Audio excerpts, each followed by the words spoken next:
Bismillahirrahmanirrahim. Assalamualaikum warahmatullahi wabarakatuh. Alhamdulillahi rabbil alamin. Wassalatu wassalamu ala ashrafil anbiya'i wal mursalin, Sayyidina wa maulana Muhammad wa ala alihi wa ashabihi wa man tabi'ahum bi ihsanin ila yaumiddin wa sallama tasliman mazida. Amma ba'da. Ma'asyiral muslimin, ikhwani wa akhwati fid din, rahimani wa rahimakumullah jami'an. Segala puji hanya milik Allah Jalla fi'ula.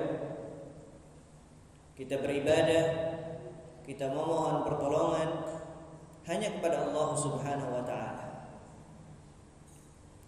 Allah Subhanahu wa ta'ala memerintahkan kita sebagai hambanya agar senantiasa memperbanyak syukur kita terhadap nikmat-nikmat yang telah Allah Subhanahu wa ta'ala berikan kepada kita. Dan nikmat yang sekarang ini kita rasakan, alhamdulillah, telah lewat sepertiga awal bulan Ramadan.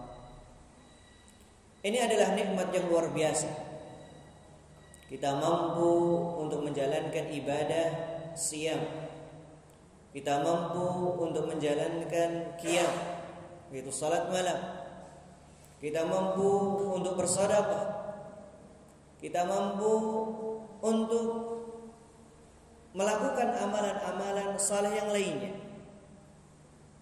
Maka hendaknya kita bersyukur atas nikmat yang Allah Subhanahu wa ta'ala berikan kepada kita ini, agar senantiasa nikmat tersebut tetap ada walaupun Ramadan akan meninggalkan kita nantinya.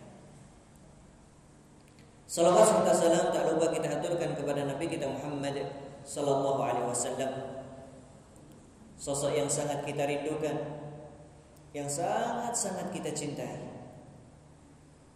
Bahkan demi harta, jiwa dan raga kita, hanya untuk Rasul sallallahu alaihi wasallam kita akan keluarkan semuanya. Maka bulan Ramadan ini adalah momen di mana kita memperbanyak untuk menjalankan apa-apa yang telah Rasul sallallahu alaihi wasallam ajarkan kepada kita. Kita telah mempelajari sunnah-sunnah beliau, maka dengannya semoga kita termasuk orang-orang yang tegak di atas sunnah sampai kita meninggal dunia. Amin ya rabbal alamin. Jemaah sekalian yang semoga senantiasa dirahmati oleh Allah Subhanahu wa ta'ala, pada kesempatan kali ini atau tema kita pada pagi hari ini adalah terkait dengan kesalahan-kesalahan yang sering terjadi di bulan Ramadan dan kesalahan yang nanti sering dilakukan ketika Lebaran.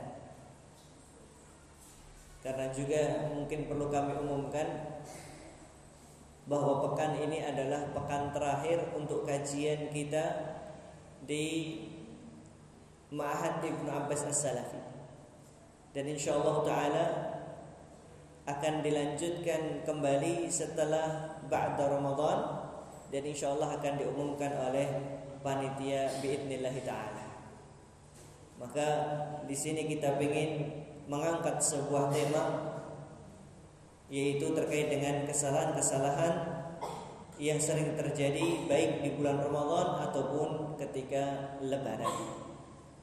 Nah, ahibati fillah, jamaah sekalian yang semoga senantiasa dirahmati oleh Allah Subhanahu wa ta'ala. Kita mengetahui kesalahan bukan berarti kita pengen terjun atau masuk ke dalamnya. Ada sebuah pepatah Arab yang menyebutkan, atau sebuah syair yang menyebutkan, araftu syarra la li syarri walakin li tawaqqihi. Aku mengetahui suatu keburukan bukan untuk masuk ke dalamnya, akan tetapi walakin li tawaqqihi, agar aku terhindar darinya. Faman la ya'rifu syarra fi syarri yaqa' fihi. Karena orang yang nggak tahu itu adalah sebuah kesalahan, maka dia akan terjatuh ke dalamnya. Jadi kita perlu memperhatikan apa yang termasuk kesalahan-kesalahan yang sering kita jumpai, atau mungkin sering kita lakukan tetapi kita tidak merasa bahwa hal tersebut ternyata salah. Dan ini akan menjadikan kita sangat berhati-hati dan menjadikan bulan Ramadan ini adalah bulan yang penuh dengan amalan-amalan yang saleh yang mendatangkan ridha Allah Subhanahu wa taala, bukan malah mendatangkan murka Allah Subhanahu wa taala. Nah, yang pertama adalah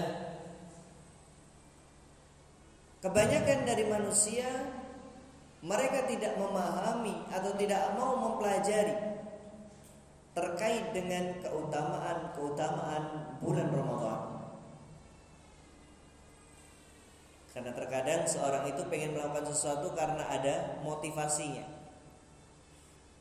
Maka bisa jadi kita dapatkan ada seseorang di tengah hari di bulan Ramadan dengan nikmatnya menyantap hidangan. Dengan mudahnya dia minum atau melakukan hal-hal yang lain karena dia tidak memahami atau tidak mau mempelajari terkait dengan keutamaan bulan Ramadan. Padahal kalau seseorang itu mengetahuinya, maka dia akan bersegera di dalam menjalankan amalan-amalan tersebut.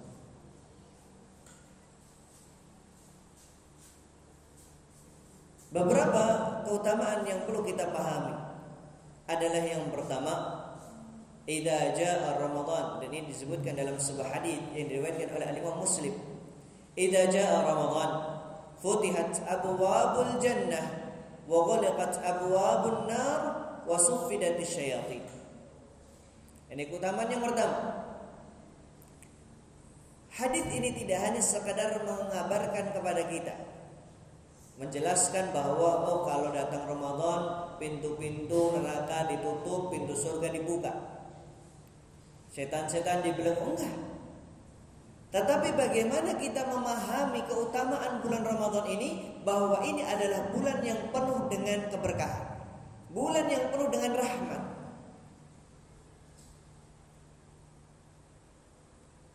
Tetapi kalau orang yang enggak sadar, padahal setan sudah dibelenggu, neraka sudah ditutup, kok masih dia melakukan, maka bisa jadi hadis ini tidak sampai kepada orang tersebut. Atau mungkin tatkala hadis ini dibacakan kemudian dalam kondisi tidur, atau mungkin hadis ini dibacakan kemudian dia tutup telinga, akhirnya dia dengan mudahnya mengotori bulan yang suci ini dengan perbuatan-perbuatan yang tidak diridhai oleh Allah Subhanahu wa taala.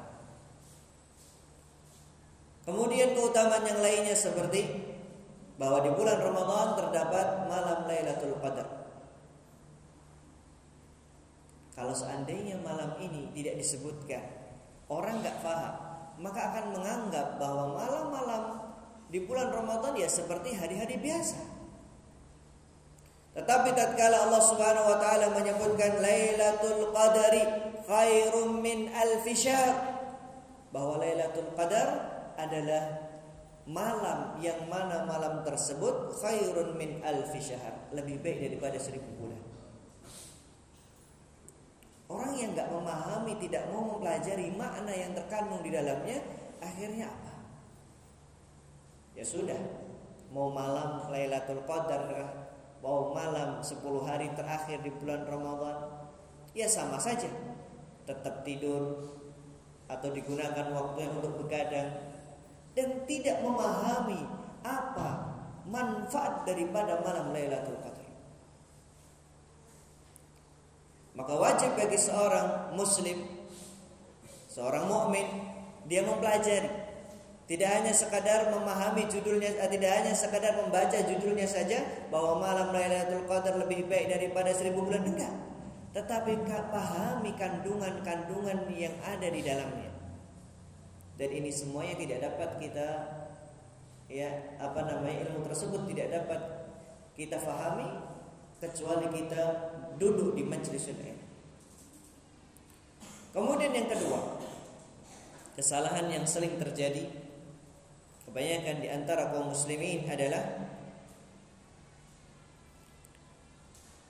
ketika datang bulan Ramadan tidak menjadikan hatinya senang. Tetapi ketika datang bulan Ramadan, rasanya luar biasa sekali sakitnya. Orang-orang yang beriman mereka mengharapkan agar bertemu dengan Ramadan, tetapi orang-orang yang di dalamnya terdapat penyakit-penyakit, mereka pengen segera untuk terhindar dari bulan Ramadan. Mereka pengen untuk bulan Ramadan ini segera pergi dari diri. Padahal kalau kita lihat, ibadah puasa adalah sebuah ibadah yang diketahui oleh dirinya sendiri dan juga Allah Subhanahu wa taala. Orang boleh mengatakan tadi pagi saya sahur, kemudian masuk kamar mandi, makan permen, kemudian keluar nggak ada yang tahu. Atau masuk ke kamar mandi, minum air keran karena kepepet nggak ada uang mau buat beli. Kemudian keluar menganggap bahwa dirinya puasa bersama dengan orang yang lainnya. Ketika berbuka sama-sama cari takjilan dengan temannya. Orang gak akan tahu dan bahkan akan menganggap kamu puasa. Tetapi ibadah ini ahibati fillah memang benar-benar melatih keimanan seorang hamba. Tidak hanya sekadar Allah Subhanahu wa taala menginginkan agar seseorang itu kelaparan, kehausan, enggak. Tetapi tujuan yang paling mulia yang telah Allah Subhanahu wa taala siapkan untuk kita semuanya adalah bagaimana kita menjadi pribadi yang bertakwa. Maka pahala yang telah Allah Subhanahu wa taala siapkan untuk kita semuanya. Bulan Ramadan ini adalah madrasah buat kita semuanya. Sehingga diharapkan tatkala selesai dari sekolahan, maka kita termasuk orang-orang yang najihin, orang-orang yang lulus dari ujian tersebut. Nah, maka kita dapatkan orang-orang benci, orang-orang gak suka, orang-orang pengen segera atau tidak pengen berhadapan dengan bulan puasa. Merasa kalau bulan puasa pengen cari makanan susah. Maka ini yang perlu kita perhatikan ahibati fillah. Ketika kita di bulan Ramadan, khususnya yang jualan kuliner, kita faham bahwa kita diperintahkan oleh Allah Subhanahu wa taala untuk ta'awun, untuk saling tolong menolong. Dalam apa, Pak? Ta'awun dalam apa, Pak? 'Alal birri wat taqwa, di dalam kebaikan dan juga ketakwaan. Dan Allah Subhanahu wa taala melarang kita wala ta'awanu 'alal itsmi wal 'udwan. Kita tahu bahwa makan di siang hari di bulan Ramadan adalah sesuatu yang haram kecuali untuk mereka yang mendapatkan udzur. Orang sakit dan sakitnya pun sakit parah, bukan hanya sekedar sakit manu atau sakit gatal. Kemudian orang yang musafir. Maka kalau seandainya pun ada yang mengetuk toko kita atau warung kita, mereka meminta, tanyakan dulu, mohon maaf Pak, Bapak safar atau enggak, atau orang yang mendapatkan udzur atau tidak. Kalau memang mereka adalah orang-orang yang mendapatkan udzur, silakan bantu mereka. Tetapi apabila mereka bukan orang-orang yang mendapatkan udzur, maka jangan sekali kita menolong mereka. Karena ini adalah termasuk ta'awun 'alal itsmi wal 'udwan. Nah, kemudian yang berikutnya adalah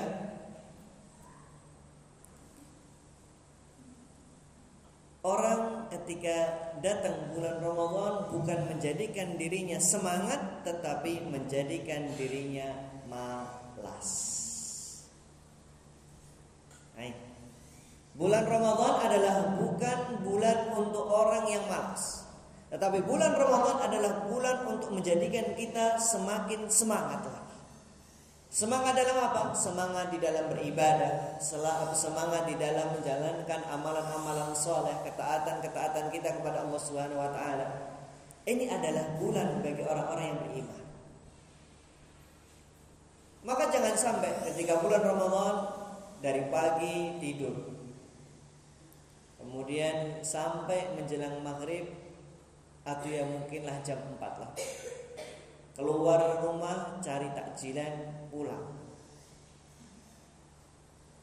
makan, habis itu selesai maghrib ngobrol, isya selesai taraweh, ya karena malu ya ikut taraweh lah.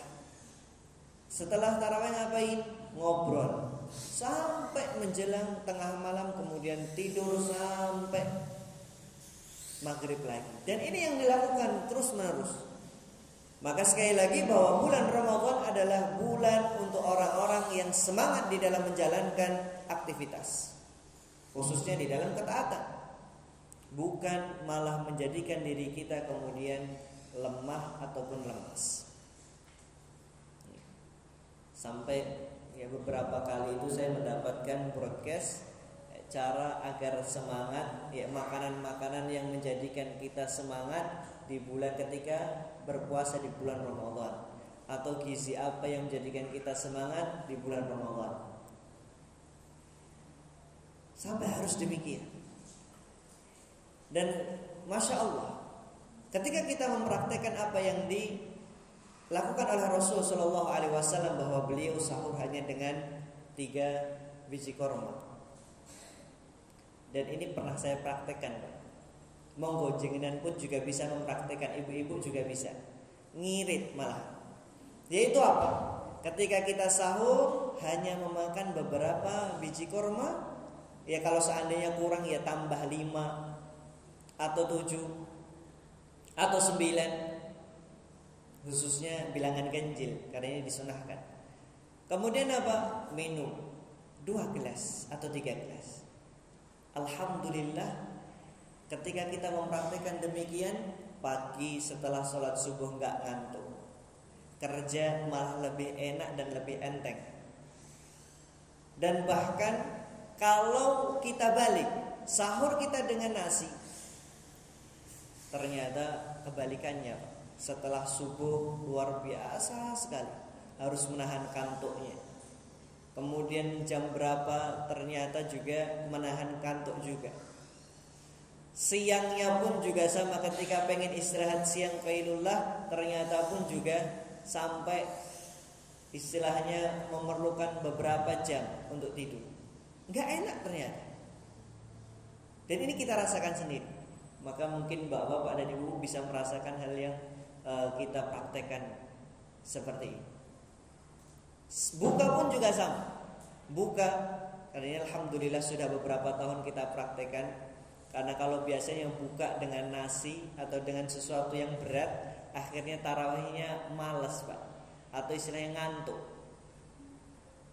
Ngantuknya berat sekali. Tetapi hanya sekadar ya minum, kemudian ya gorengan beberapa, kemudian makan buah-buahan, selesai. Sahurnya hanya dengan kurma. Luar biasa nikmat sekali badan kita. Ini bukan gara-gara pengen program diet, bukan, Pak. Tapi kita mencoba demikian. Nah, alhamdulillah Allah Subhanahu wa taala memberikan kekuatan yang lebih daripada, ya kalau kata orang Indonesia, kalau enggak makan nasi ya enggak belum makan, kan seperti itu. Nah, sekali lagi Bapak dan Ibu sekalian, bahwa bulan Ramadan adalah bulan untuk kita semangat. Kita lihat bagaimana Rasul sallallahu alaihi wasallam, beliau sebelum datang bulan Ramadan, beliau sudah mempersiapkan dirinya. Bahkan Aisyah radhiyallahu anha sampai mengatakan seakan-akan di bulan Syawal beliau hampir penuh puasa di bulan tersebut. Kemudian ketika datang bulan Ramadan, apakah kemudian istilahnya kita ngelokro? Enggak. Tetapi beliau lebih semangat lagi. Wa ajwadu ma yakunu fi Ramadan. Lebih semangat. Haina yalqahu Jibril, ketika bertemu dengan Jibril, yatadarasu ma'ahu bil Quran. Beliau dengan Jibril mempelajari Al-Quran di sana. Maka tidak ada sesuatu yang dapat kita contoh kecuali semangatnya Rasul Shallallahu Alaihi Wasallam di dalam menghidupkan bulan Ramadan ini, baik siang harinya ataupun malam harinya. Dan beliau ketika menjelang 10 hari terakhir di bulan Ramadan, apa yang beliau lakukan? Beliau lebih semangat lagi. Beliau bahkan mengikat sarungnya. Dan beliau membangunkan keluarganya untuk apa? Untuk menghidupkan 10 hari terakhir di bulan Ramadan. Subhanallah. Maka sekali lagi, bulan Ramadan hakikatnya bukan untuk orang-orang yang malas, tetapi untuk mereka yang semangat di dalam menjalankan ketaatan dan juga ibadah kepada Allah Subhanahu wa taala. Kemudian kesalahan yang lainnya yang sering dilakukan adalah kathratus sahar. Seorang lebih banyak begadang pada sesuatu yang tidak bermanfaat. Kalau biasanya setelah sholat isya di bulan-bulan yang lainnya, setelah sholat isya manggil temannya, ayo ngopi bareng. Waktunya panjang Pak, dari jam 8, 9, 10. Ya lumayan lah 10, 3 jam.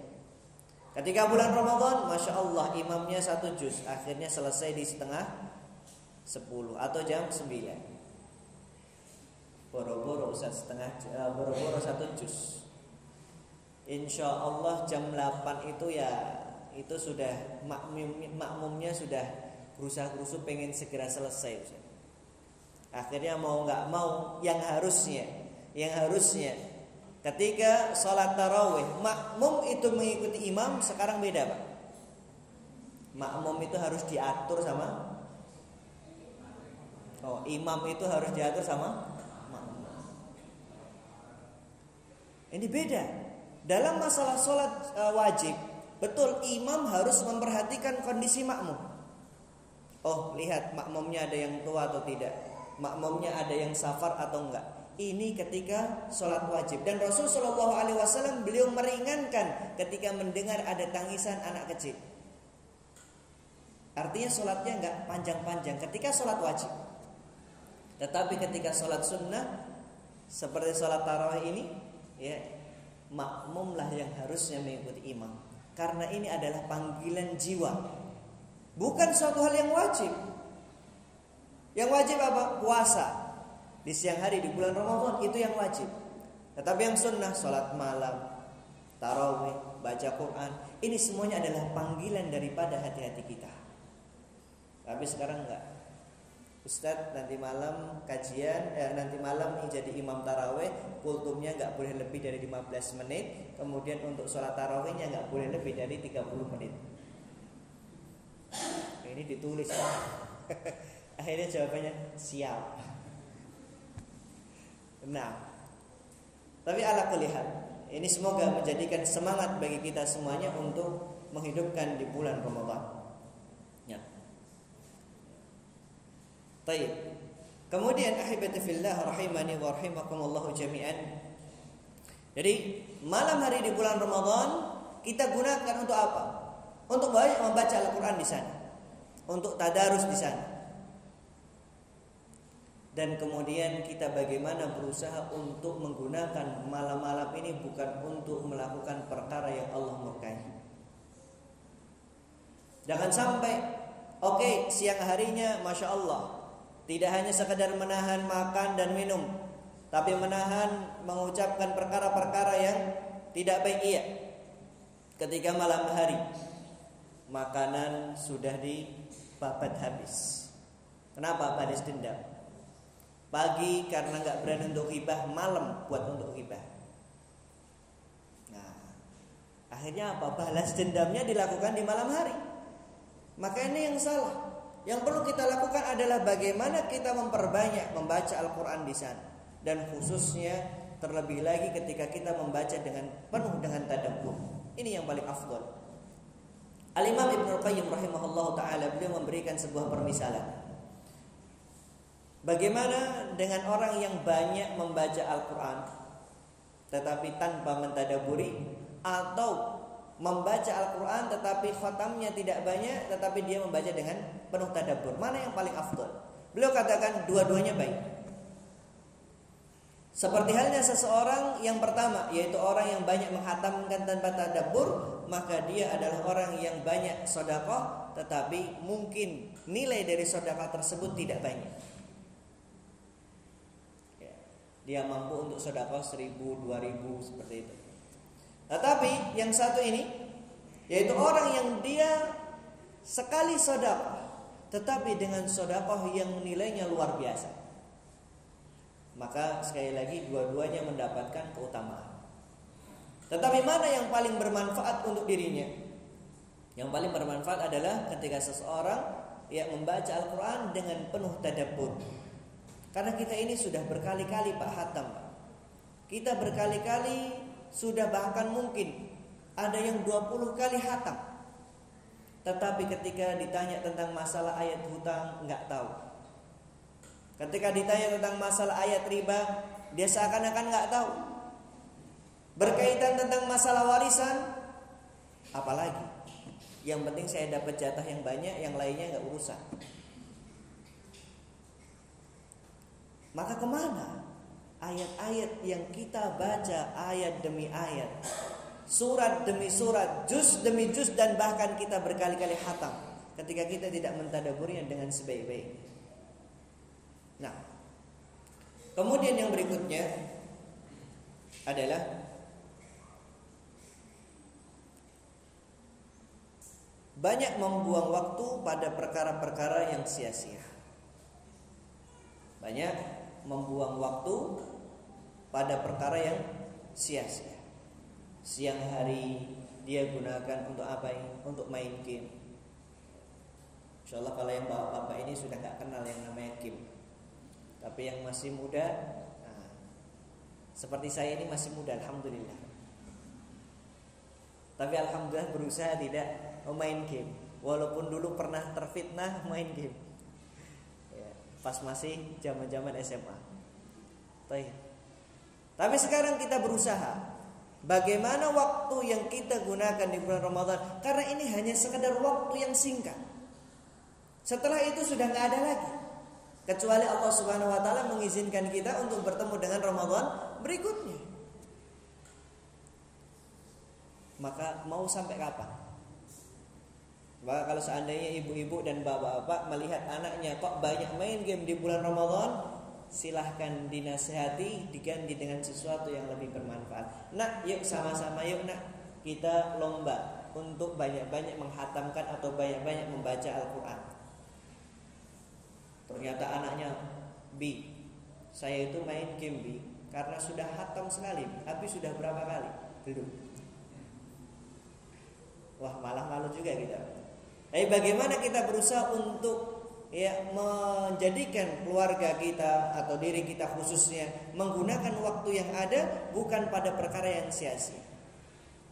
Kita dapati setelah sholat subuh anak-anak ngapain Pak? Jalan-jalan. Ngapain juga ketika mereka jalan-jalan? Main mercon Pak.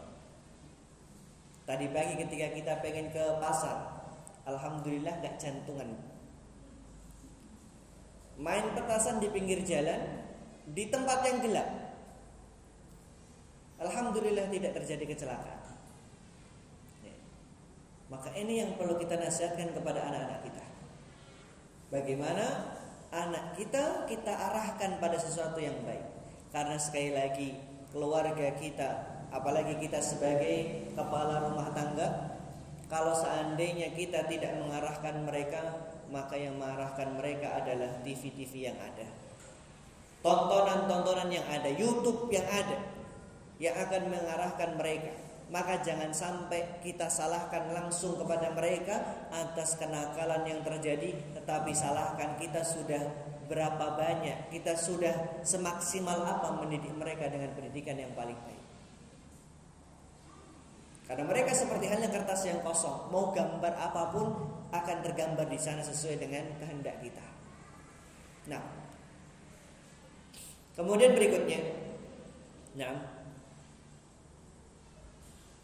Termasuk kesalahan juga di bulan Ramadan, dan ini menyinggung seperti yang saya sampaikan di awal, yaitu seorang memperbanyak makan di bulan Ramadan. Salah satu hikmah disyariatkannya bulan Ramadan, puasa di bulan Ramadan adalah agar kita merasakan apa yang dirasakan saudara-saudara kita yang tidak memiliki makanan. Maka ini termasuk sunnah yang dilakukan oleh para salaf kita. Yaitu apa? Tatkala mereka berbuka, ini yang mungkin jarang kita lakukan. Ya, kalau adanya buka bersama, alhamdulillah, semua lapisan masyarakat bisa ikut di sana. Tetapi apakah kita pernah melakukan, kita menarik saudara-saudara kita yang miskin, yang mereka tidak memiliki apa-apa, kemudian ke rumah kita, yuk kita buka bareng. Dan ini dilakukan oleh Ibnu Umar, yaitu Abdullah ibn Umar ibn al-Khattab radhiyallahu anhuma. Beliau tatkala selesai salat maghrib, beliau mengajak seluruh orang-orang miskin untuk ke rumah beliau untuk menyantap hidangan yang ada. Dan tatkala keluarganya enggan untuk memberikan suguhan, maka beliau tidak mau datang ke rumahnya atau tidak mau masuk ke dalam rumah. Subhanallah. Ini Ibnu Umar radhiyallahu anhu, beliau melakukan demikian. Ulama-ulama kita juga sama. Al-Imam Malik bin Anas radhiyallahu anhu pun juga sama. Beliau tidak mau untuk menyantap hidangan berbuka kecuali di sekelilingnya ada orang-orang miskin. Karena memang ingin merasakan bagaimana kita merasakan saudara-saudara kita. Kita memiliki empati kepada saudara-saudara kita. Maka ketika kita mendapatkan kelebihan harta, kita ajak saudara-saudara kita yang mereka kita rasa adalah orang-orang yang membutuhkan. Kita ajak makan bersama mereka, ya. Kita ajak ngobrol mereka sambil menyantap hidangan tersebut. Dan ini adalah yang dilakukan oleh para salafun as-salih. Dan juga kita berusaha sekali lagi tidak memperbanyak makan di bulan Ramadan. Karena memang dampaknya ada pada diri kita nanti. Kita malas untuk ibadah, ya, kita susah untuk menjalankan sholat malam dan seterusnya. Di dalam sebuah riwayat yang diriwayatkan oleh Imam Ahmad dan juga Imam Tirmidzi dan disahihkan oleh Imam Albani rahimahullah taala, beliau menyebutkan, yaqulun Nabi sallallahu alaihi wasallam, ma mala'a bani Adam wi'a syarran min batnihi bihasab ibni Adam lukaimat yuqimna salbahu fa in kana la muhalah fatuluthu li ta'amihi wa tuluthu li syarabihi wa tuluthu li nafsihi. Beliau bersabda, tidaklah anak Adam memenuhi tempat yang lebih buruk daripada perutnya. Ukuran bagi perutnya anak Adam adalah beberapa suapan yang dapat menegakkan tulang punggungnya. Kalau kita lihat dari sini bahwa sebenarnya hakikatnya kebutuhan anak-anak Adam atau kita semuanya hanya beberapa suapan saja. Lukaimat dikatakan, lukaimat. Kemudian beliau memberikan sebuah solusi. Wa in kana la muhalah, kalau memang enggak bisa, maka fathuluthu li ta'amihi, sepertiga untuk makanannya. Wa thuluthu li syarabihi, dan sepertiga untuk minumnya. Wa thuluthu li nafsihi, dan sepertiga untuk nafasnya. Jangan yang semuanya untuk makanan atau semuanya untuk minum. Kalau istilah kita apa, Pak? Kemplokan, Pak, ya. Buahnya minum air. Dan jangan juga hanya untuk nafas. Akhirnya apa? Mati, Pak. Kenapa enggak makan apa-apa? Tetapi disinilah bagaimana Islam mengajarkan kita bersikap proporsional. Mana yang dibutuhkan daripada jiwa-jiwa kita. Jangan sampai kemudian kita hulu, yang akhirnya menjadikan sesuatu yang tidak baik atau berdampak buruk pada diri-diri kita. Nah, Ustaz, betul, saya cuma makan beberapa suapan saja, Ustaz. Karena memang hidangannya beberapa suapan, tetapi harganya 1 juta. Ini sama aja hulu, Pak. Ada saya lihat beberapa makanan itu, Masya Allah, harganya luar biasa mahalnya. Seperti kalau orang bilang lobster lah dan seterusnya, luar biasa sekali harganya. Nah, kemudian yang berikutnya, kesalahan-kesalahan yang lainnya adalah meninggalkan amar ma'ruf nahi munkar. Sekali lagi bahwa kaidah yang perlu kita pahami, bulan Ramadan adalah bulannya untuk ibadah, bulannya untuk orang yang beriman. Maka bagaimana kita berusaha untuk semaksimal mungkin di dalam menegakkan amar ma'ruf nahi munkar ini? Dimanapun kita berada, kita dapati saudara kita ternyata melakukan sesuatu yang tidak baik, mengucapkan perkataan kotor, kita nasihati bahwa di bulan Ramadan hendaknya kita menjaga amarah kita, menjaga lisan kita, menjaga perbuatan kita. Kita nasihati mereka. Atau contoh, seorang ternyata makan dan dia lupa, kondisi lupa. Kemudian kita tahu, kemudian kita diamkan, maka ini adalah dosa bagi kita. Kenapa? Kita tahu itu adalah perkara yang mungkar, kemudian kita diamkan saja. Tapi untuk dirinya, apakah mendapatkan dosa? Enggak. Kenapa? Karena dia makan dalam kondisi lupa. Maka dalam hadis dikatakan, man akala wa syariba nasiyan faqad at'amahu Allah wa saqah. Barang siapa yang makan dan minum dalam kondisi lupa, artinya di dalam bulan Ramadan, maka dia telah diberikan makan dan minum oleh Allah Subhanahu wa taala. Artinya halal bagi dirinya, dan tatkala dia ingat harus melanjutkan puasanya atau itmamu siyam, menyempurnakan puasanya. Bukan berarti tambah lagi, enggak.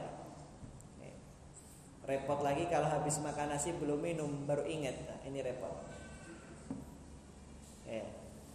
Maka kita berusaha untuk amar ma'ruf nahi munkar di bulan Ramadan ini. Ya.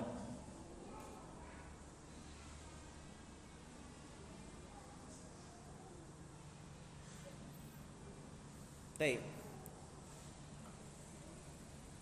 Kemudian yang tak kalah pentingnya adalah kesalahan yang sering terjadi di bulan Ramadan adalah ghibah dan juga namimah. Yaitu perbuatan ghibah, rasan-rasan, atau namimah, adu domba di antara kaum muslimin. Maka bulan Ramadan ini adalah momen bagaimana kita berusaha untuk menjaga diri kita dari perkataan atau perbuatan. Dan sekarang ghibah yang luar biasa itu banyak, Pak, khususnya ketika kita masuk ke dunia maya. Ghibahnya luar biasa banyak sekali. Atau kalau seandainya tidak memiliki Facebook, ya ghibahnya di aplikasi hijau, yaitu WhatsApp. Ghibah di sana, buat grup rasan-rasan. Maka ini bagaimana kita berusaha untuk meninggalkan itu semua. Ada seorang ustaz, hafizahullah ta'ala wa ra'ah, beliau ketika datang bulan Ramadan keluar dari seluruh grup yang ada. Ya, baru ketika selesai bulan Ramadan beliau minta untuk dimasukkan kepada grup-grup yang dulunya pernah beliau masuki. Ini menjadi rutinitas yang beliau lakukan ketika datang bulan Ramadan. Beliau gak mau. Ternyata bulan Ramadan dihabiskan hanya dengan sesuatu yang tidak bermanfaat. Bulan Ramadan dihabiskan untuk ghibah dengan saudara-saudara.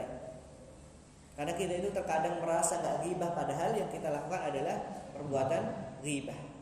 Wal'iyadzu billah. Ya, membicarakan aib seseorang, apalagi yang dibicarakan adalah aib ustadznya, dan seterusnya. Maka ini perlu kita jaga. Ketika kita komentar di Facebook, kita jaga. Apakah perkataan ini perkataan yang baik atau enggak?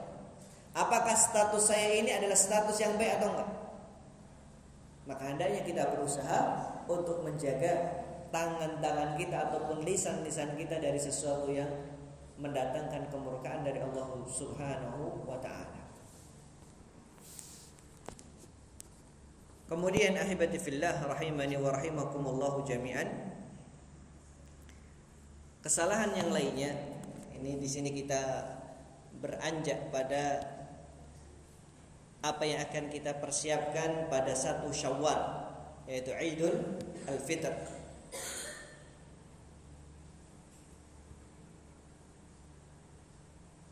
Nah,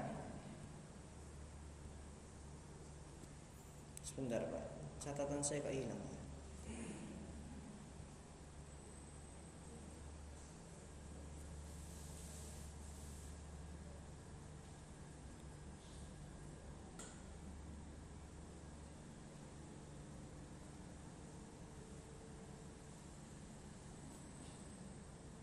Nah, ahibati fillah rahimani wa rahimakumullah jami'an. Yang pertama adalah ketika kita akan mendatangi 1 Syawal 1445, yang sering kita persiapkan adalah kita menyiapkan apa Pak? Makanan yang luar biasa. Ketika kita menyiapkan boleh-boleh saja. Hukum asalnya kita menyiapkan makanan untuk menjamu tamu-tamu kita adalah sesuatu hal yang baik. Tetapi kita harus memperhatikan perkara-perkara yang dapat mendatangkan kemurkaan dari Allah Subhanahu wa taala, yaitu jangan sampai kita melakukan tabdzir atau mubadzir. Ustadz, yang melakukan kan bukan saya tetapi tamu saya. Iya, tetapi bagaimana kita berusaha untuk melatih mereka, berusaha untuk mencegah mereka agar tidak melakukan mubadzir. Dan yang sering terjadi mubadzir itu adalah ketika seorang minum air kemasan. Ini yang sering terjadi. Maka nasihat kami, beberapa cara yang kita lakukan adalah kita menyiapkan minuman kemasan yang ukurannya sedang atau kecil. Karena kalau biasanya yang besar, gelas besar, itu setengahnya atau mungkin seperempatnya kemudian tidak diminum, ditinggalkan. Maka ini kita berusaha untuk menjaga agar mereka tidak melakukan mubadzir, yaitu menyiapkan gelas-gelas yang sedang. Kalaupun mereka membutuhkan lagi, kita persilahkan. Ustadz, apakah itu termasuk kalau orang Jawa ya termasuk pantas atau cocok enggak seperti itu. Tapi sekali lagi kita bagaimana berusaha untuk tidak menjauhi yang namanya tabdzir. Ya. Dan kita lihat banyak di antara makanan-makanan yang ada akhirnya tidak termakan. Bahkan setelah selesai bulan istilahnya boto 1, 2, 3 pun juga sama. Akhirnya makanan dibuang dan seterusnya. Maka bagaimana kita berusaha untuk menjauhi yang namanya tabdzir. Rasulullah SAW betul-betul mengatakan al-Id huwa yaumu akli wa syurbi wa dzikrillah, bahwa waktu untuk seorang makan, minum dan juga untuk berzikir kepada Allah Subhanahu wa taala.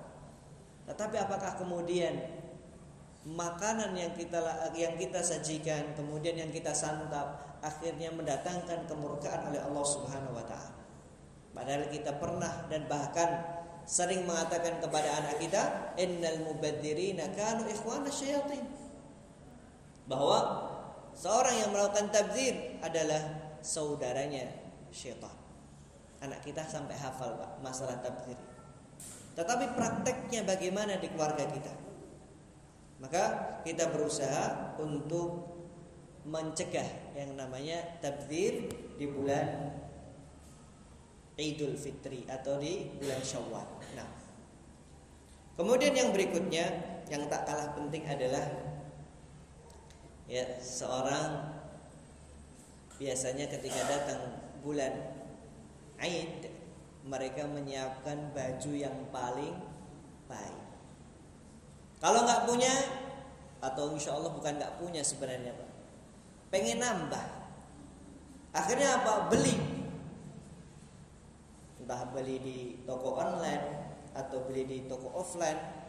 Dan kita dapatkan fakta yang memang mengatakan demikian, kalau sudah mendekati bulan-bulan hari-hari Idul Fitri luar biasa sekali. Tempat-tempat perbelanjaan dimanapun itu berada, luar biasa sekali. Nasihat dari beberapa guru kami, hafizahumullah ta'ala, beliau sampai mengatakan, hati-hati jangan sampai kita terjerembab syaitan di pakaian-pakaian kita. Kenapa? Kita sebenarnya punya pakaian yang layak, kita sebenarnya punya pakaian yang pantas, tetapi akhirnya kita sibuk untuk mencari pakaian-pakaian yang lainnya. Kita pakai hanya beberapa kali, kemudian yang lama pun juga sudah tidak diingat kembali. Akhirnya menjadi apa, alasannya sudah lama, sudah menjadi keset dan seterusnya. Itu yang terjadi pada diri kita.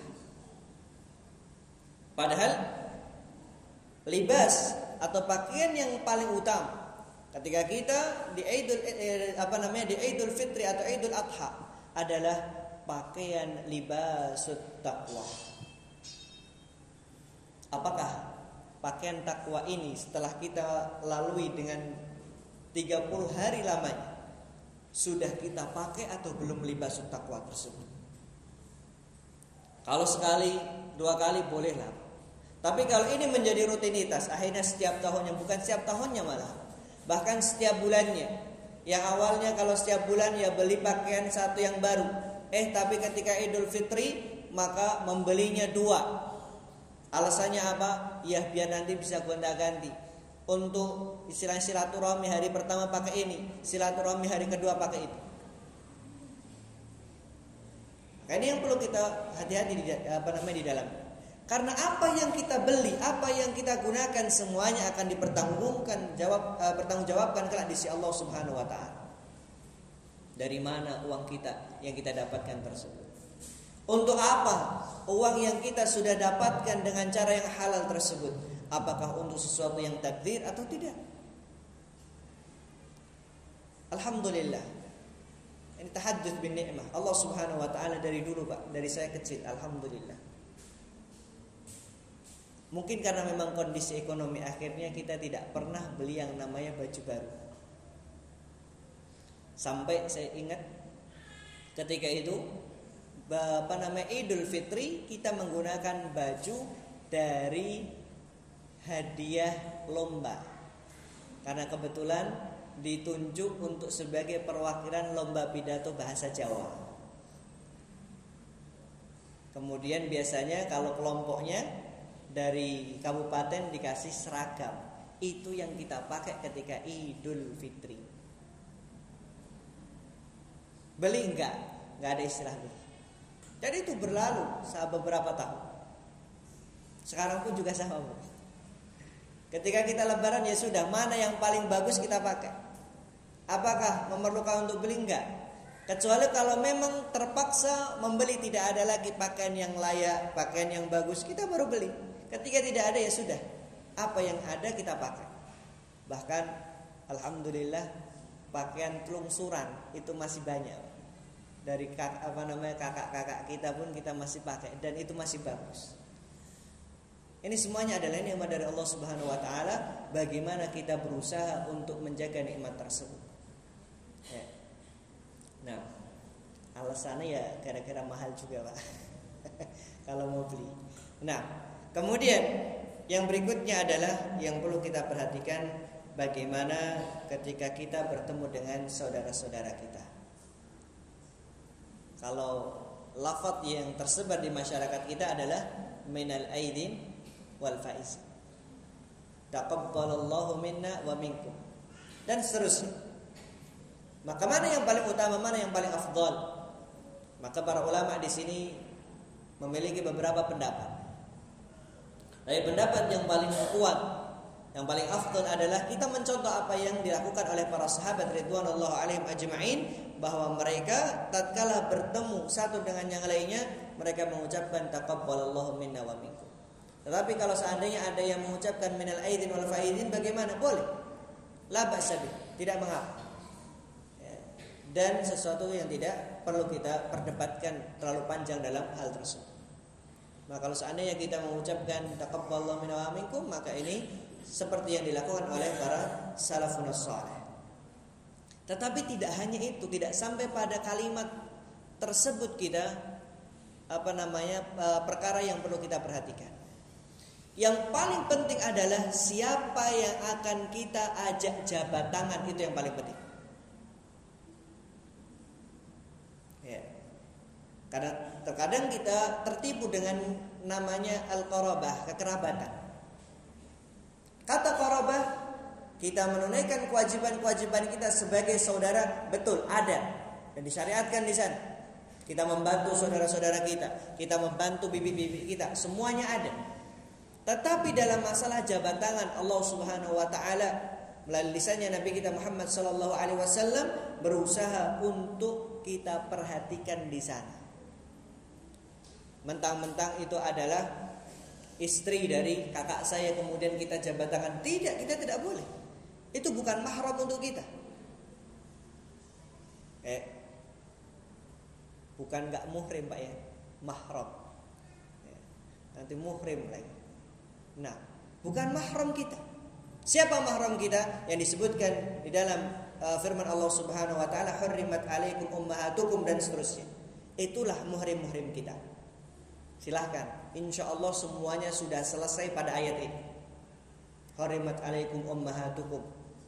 Insya Allah sudah selesai ayat ini. Kita baca terjemahannya, siapa yang menjadi muhrim-muhrim kita, yang gak boleh selain dari mereka, maka kita tidak boleh salaman dengan mereka.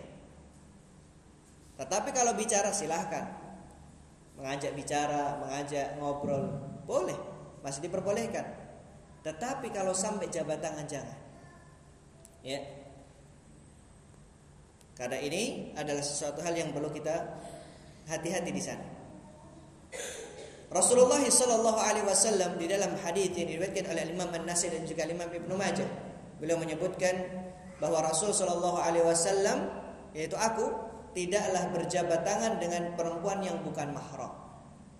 Maka kita sebagai umat beliau, apakah kemudian akan melakukan yang lebih daripada beliau? Enggak mungkin. Padahal beliau adalah seorang nabi, dan istri beliau adalah ibu-ibu kita semuanya. Tetapi beliau tetap menjaga mana yang telah disyariatkan oleh Allah Subhanahu wa taala.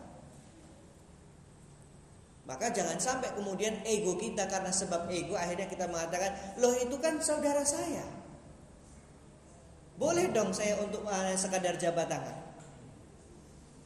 Kalau memang demikian, kalau Rasul sallallahu alaihi wasallam tidak dapat kita jadikan sebagai contoh, karena beliau hanya sekadar mengatakan aku tidak pernah menjabat tangan kecuali yang mahram, maka kita lihat bagaimana Rasul sallallahu alaihi wasallam di dalam hadis Tabrani dan juga disahihkan oleh Imam Albani, beliau mengatakan, sungguh ditusuknya kepala kalian dengan jarum yang terbuat dari besi lebih baik baginya daripada memegang perempuan yang tidak halal bagi dirinya. Artinya yang bukan mahram. Maka ini yang perlu kita pelajari, kita fahami betul. Kita melakukan ini bukan karena kita tidak suka dengan saudara kita. Dulu Pak, kalau kita mensikapi ini dengan hawa nafsu, kita tidak akan selesai. Ketika kita mendengar akan hadis-hadis tentang masalah mahram, apa yang kita lakukan? Kita berusaha untuk tidak jabat tangan. Tapi akhirnya apa? Anggapan saudara-saudara kita, karena kita tidak mengajarkan, karena kita tidak memberitahukan terlebih dahulu, menganggap kalau kita adalah sekarang orangnya sombong, gak mau jabat tangan dan seterusnya. Tetapi kalau kita sebenarnya sama-sama tahu, kita ini menjaga bagaimana kita menjaga syariat Islam itu tertanam pada diri kita atau keluarga kita. Rasulullah SAW mengatakan alhamu al-maut, saudara ipar itu adalah kematian. Sampai beliau mengatakan demikian. Artinya apa? Seorang mengatakan, oh itu kan sudah saudara saya, maka saya boleh untuk berjabat tangan. Maka enggak heran banyak berita yang saya baca karena sebab perselingkuhan dengan adik iparnya dan seterusnya. Itu karena apa? Karena memang tidak menjaga batasan-batasan yang telah dijaga atau telah ditetapkan oleh syariat kita. Wallahu taala a'lam bishawab. Ini yang dapat Anda sampaikan pada kesempatan kali ini. Apabila ada kekurangannya, semuanya datang dari pribadi dan kita mohon sebesar-besarnya, dan semoga Allah Subhanahu wa taala menjadikan puasa kita adalah puasa yang penuh dengan berkah, mendatangkan ridha Allah Subhanahu wa taala, bukan malah mendatangkan kemurkaan Allah Subhanahu wa taala. Semoga kita semuanya dimudahkan di dalam menjalankan seluruh ketaatan yang ada di bulan Ramadan ini sampai akhir nanti. Amin ya rabbal alamin. Wassallallahu ala nabiyyina Muhammad wa akhiru da'wana alhamdulillahi rabbil alamin. Assalamu alaikum warahmatullahi wabarakatuh.